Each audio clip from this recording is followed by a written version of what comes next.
on a besoin en fait d'un débat public éclairé. Et pour ça, on a besoin de gens. Alors moi, c'est comme ça que je les identifie. Moi, j'ai besoin de gens en fait qui ont lu les textes.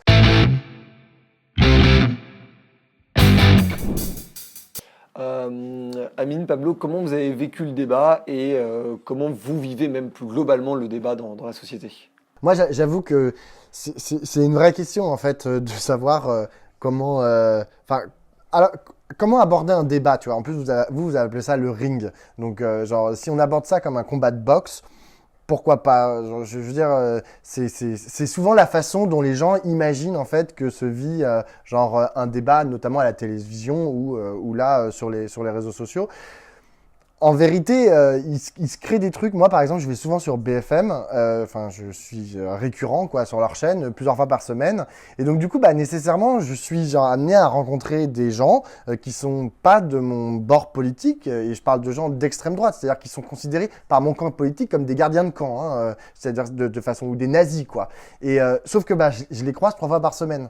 Et au bout d'un moment, mais c'est pareil avec Amine. Hein. Moi, je sais qu'il y a beaucoup de gens qui vont me reprocher d'avoir participé à un débat avec Amine parce que il est considéré comme étant totalement qu'il doit y avoir une espèce d'étanchéité en fait entre lui et moi. Mais en vérité, on peut quand même avoir un débat avec ces gens et je pense que enfin dans notre société où qui est tellement tendue, tu vas réussir à avoir un débat serein, c'est ce que je disais aussi dans le débat, réussir à avoir un débat serein sur pratiquement tous les sujets. Je pense que c'est important en fait pour que notre démocratie puisse s'envisager sereinement.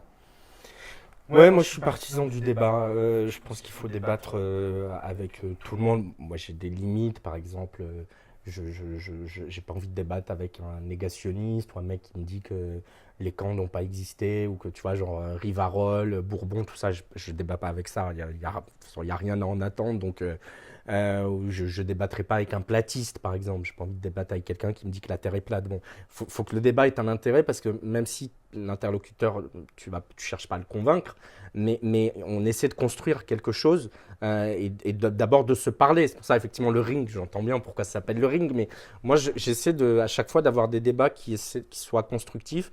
Et je pense que quand on débat, on parle davantage à ceux qui écoutent qu'à la personne qui est face à soi. Et moi, j'essaie de convaincre ceux qui écoutent. Et c'est pour ça que j'ai accepté de débattre avec Zemmour, par exemple, à la télévision. Et qu'est-ce que j'ai pas entendu, mais on va pas débattre avec Zemmour, etc.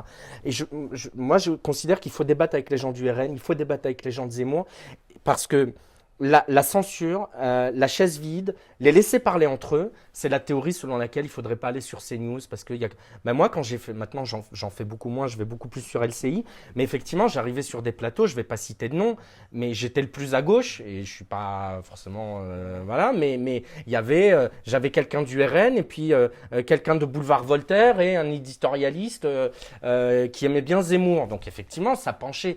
Mais moi, je pensais aux gens qui regardaient. Et je me disais, même s'il y a que quelques milliers de personnes qui peuvent être sensibles à mes arguments d'une gauche qui n'est pas celle de Pablo, on l'aura compris, mais d'une gauche républicaine qui essaie de défendre la laïcité, qui est pro-Charlie, etc., ben j'y vais pour eux. J'y vais pas pour Gabriel Cluzel, j'y vais pas pour le gars de valeurs actuelles, j'y vais pas parce que je vais pas les convaincre. On peut se parler respectueusement, on n'est pas obligé de se mettre des points dans la figure, mais on va pas se convaincre. Par contre, les gens qui écoutent, j'ai intérêt à leur parler. Donc c'est pour ça que je pense il faut débattre. Puis là, on l'a fait calmement, donc ça va. Quel est là où le meilleur débatteur ou débattrice de France selon vous? Pas forcément d'ailleurs des gens avec lesquels vous êtes en accord avec les opinions, mais des gens dont vous trouvez la capacité de débat ou de rhétorique vraiment très, très, très forte. Alors, pour le coup, je peux pas être taxé d'amitié à son endroit, mais en étant honnête, Mélenchon, à la fois comme tribun, comme homme de scène, homme de tribune, homme de salle face à une foule, et comme débatteur, est quelqu'un d'absolument remarquable. Enfin, je veux dire, et je ne parle pas du fond. Hein. Le fond, maintenant, j'étais pourtant quelqu'un qui l'aimait beaucoup quand j'ai adhéré à 16 ans au Parti Socialiste et qu'il était au Parti Socialiste. Maintenant, je suis plus en accord avec ce qu'il raconte.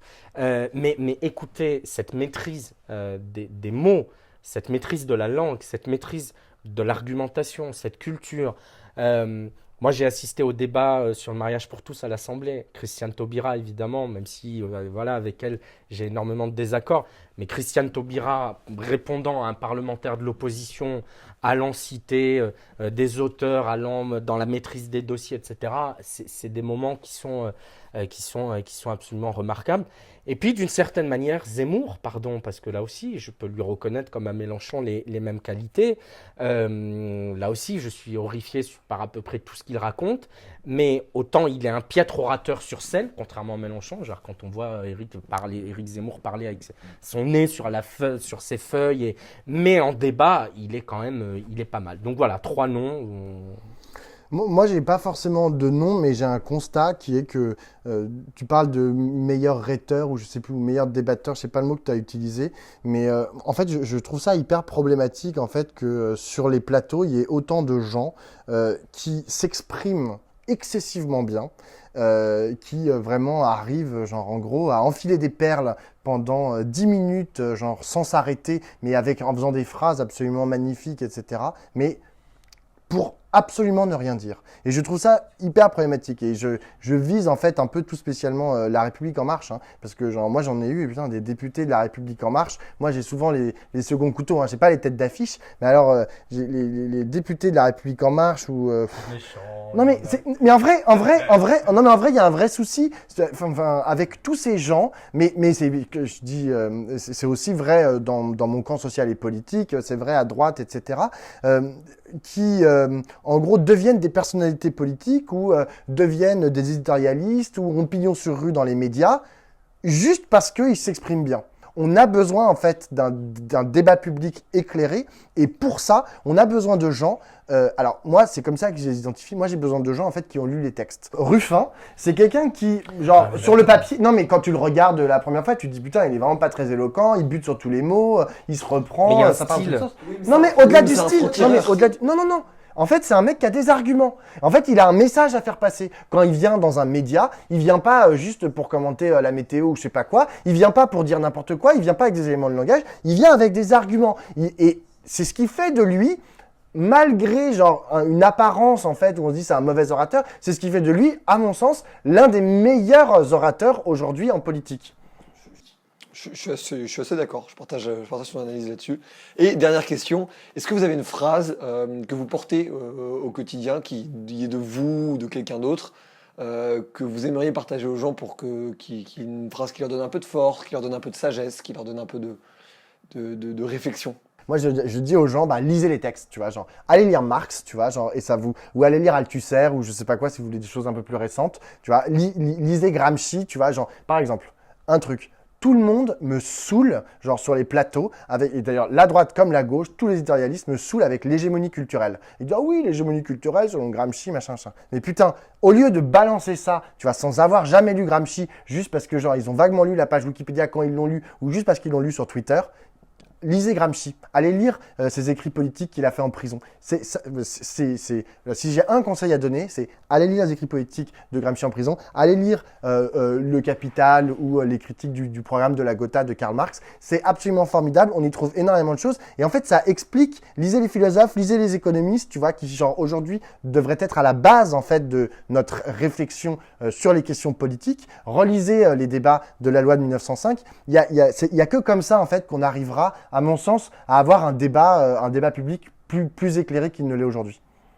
Oui, je suis d'accord. Il faut évidemment lire des livres. Il faut lire la presse. Il faut lire, et c'est vrai qu'on manque de culture politique, de culture historique, parfois on voit des trucs, alors Twitter n'est pas… Là, le truc qui m'a fait sursauter avant d'arriver, il y a un type qui dit Joséphine Baker, si elle existait de nos jours, on dirait que c'est une woke. Mais en fait, mec, tu sais qui est Joséphine Baker? Enfin, la nana, elle était juste patriote au point d'avoir mis sa vie en danger. On la traiterait plutôt de négresse de maison ou de bounty que de woke. Donc, et je veux pas ouvrir ce débat-là parce que je sens que ça va faire réagir Pablo, mais il y a un manque de culture, il y a un manque de connaissances qui sont quand même assez incroyables. Et donc oui, lisez. Le message est passé. Merci À vous.